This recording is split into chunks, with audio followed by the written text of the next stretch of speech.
There's nothing more refreshing than seeing a group of friends that you know are close continuously throw each other under the bus.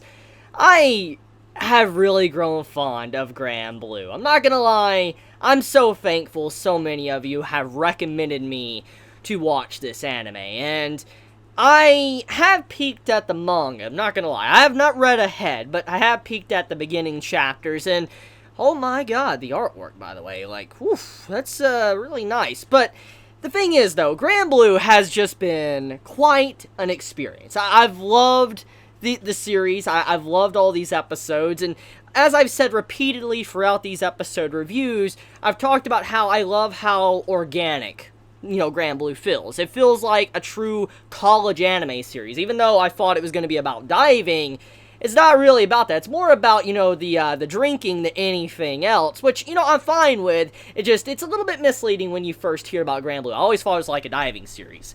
But anyways, getting into what this episode's about, back on topic, this episode introduces two new characters that I'm assuming is going to be relevant in part of the main cast. Maybe not joining the diving club, like joining the diving club, going diving or whatever, but we have two new characters that apparently are going to be a part of, like, Iori and, Kohei's, group. For instance, these two new characters are going to help them out or whatever, go to mixers, go to parties. I feel like that's what those two individuals that were introduced in this episode are going to be about. And you know what? I'm all for it. I love these two new characters, even though, I don't know a lot about them, like their backstory and all that. I love how they blend so well with Kohei and Iori, and how, their chemistry, it just works. Especially when you see how they're trying to fight for who they want or whatever, or, be a wingman, help someone out, but in reality, they're going around just trying to be a scumbag and then just do what they want. It's just entertaining. Like, the entire second half of this episode had me dying. Like, the mixer part was probably the best part of the episode, because, honestly, there was a lot of good meaning there, like a message.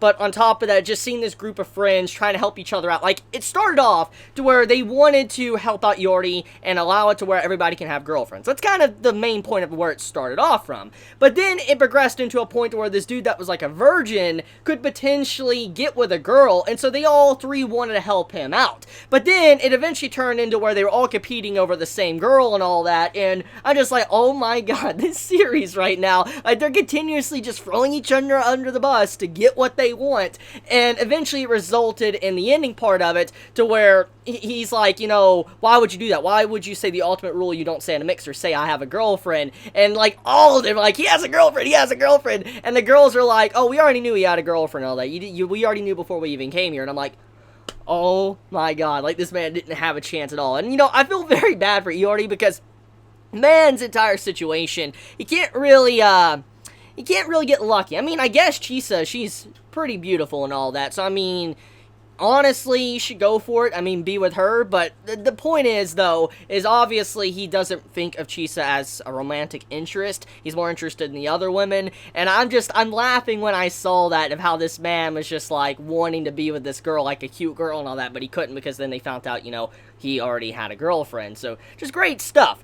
But okay, anyways, let's talk about the message there with the second half, which it's very quick. Honestly, I think everybody's going to be able to comprehend it and understand it because of what Keiki said at the end of the episode. She's like, if you get a guy, you should get a guy that accepts you no matter what you look. Which is correct, but incorrect. Like, there's multi-layers to what she said. I understand where Keiki was coming from. For instance, everybody's going to have bad days. Everybody's going to have times to where they don't look their best, okay? For instance, like, you're going to be stressed, you're probably not going to have proper hairdo, or, proper makeup on, or, clothing attire, whatever. Everybody's going to have a point in their life to where, they're not looking their best, or they make mistakes with something while dressing up, and it just doesn't look that good. It happens to me all the time, I admit that. So, I mean, I understand where she's coming from. Like, if you want to be with someone, they should be able to accept the bad parts of you. For instance, the things that don't look that beautiful, which, like I said, I agree with. That is a good way to view things.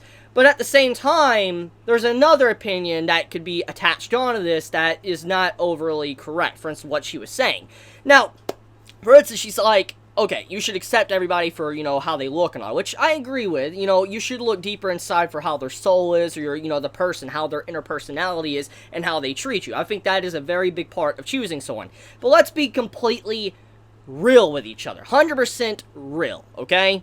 yes, it's good to look at the person's inner self and see how they really are. But in reality, we as human beings, we always are looking at appearance as well. Let's just face the cold hard truth. Let's not try to, sweep that under the rug and act like that's not a thing. That is a thing. We all do that. Even if you want to take the moral high ground and be a good dude and all that, which I try to be, I try to do that. At the end of the day, when someone does select their partner, they also do look at what they like as well. And so in this case, Keiki is correct about, accepting someone for everything, but I think it more along the lines extends to their flaws, their character flaws and all that. But, in terms of beauty, you shouldn't, think you can get away with everything. Like, you shouldn't try to think you can have garbage all over you and everybody will just accept you for who you are. That's the point I'm getting at.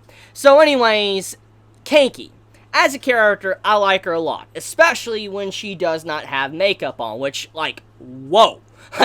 Whoa. I did not expect her to look that good. I mean, when you think about her hairstyle being blonde and all the makeup, holy crap, Keiki, don't wear makeup. Like, you don't need makeup whatsoever. I mean, she's very aware that she's not good at makeup, and she did it intentionally in a way, putting all the makeup on, but just like, holy crap, Keiki, do not wear makeup. You look so much better without it. I mean, her blue hair, the short hair, just everything about it, it's just outright gorgeous. I'm just like, she could potentially be best girl. Like, Asusa, I love her. I love Chisa as well. But Keiki, oh my god.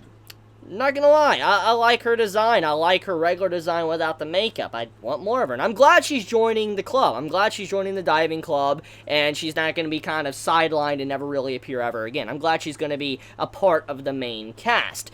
Now, let's get into the first half of the episode, which continues after the events of the last episode. Which I appreciate that, by the way, because I've seen a lot of manga. I've seen a lot of anime, correction, and read a lot of manga, and typically, something like what Chisa did, throwing Iori under the bus is like, oh, we're going out, typically that's just used for a comedic purpose, and sometimes that type of stuff is swept under the rug, and it's not really carried over into the next chapter or episode. But I'm glad to see the events that do happen throughout Grand Blue, it does have weight and carries over to the next part. For instance, what Chisa did. She's like, straight up like, oh, he's my boyfriend and all that, and, obviously already he was, inebriated. He didn't even know what was going on, and all of a sudden he's asking questions like, what's happening here? And Chisa's constantly with her voice acting all nice, like, oh, we're going out and all that. I'm like, oh my god, Chisa. Like, I especially love the voice acting of her and how she was able to change her tone like that. It honestly takes a lot of skill to do something like that, just to voice act and change your tone of voice to a point to where you can act all cutesy and happy to very like angry and treating everybody like they're scum or something. Just the way Chisa's voice actor is, compliments to her. She's doing a fantastic job with representing these tone shifts with Chisa's character.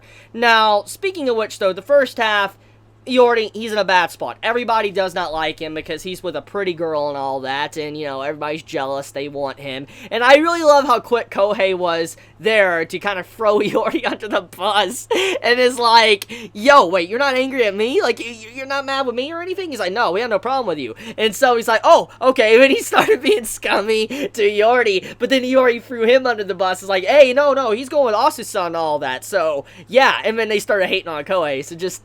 I love it. I just love this series. Grand Blue is fantastic. It gives me a smile. It's something to look forward to every single Friday. And I'm just so thankful so many of you recommended this to me for the past year or so. I'm glad to give it a shot because this has been quite a journey so far. But okay, that's pretty much about it when it comes to this week's episode of Grand Blue, so let me know your thoughts. Did you enjoy it? Did you hate it? Be honest in the comments below. I'm very curious, and I love you guys. Stay healthy, and if you want to get notified of whenever I upload a video, please click the bell icon down below, and with that, Chibi out.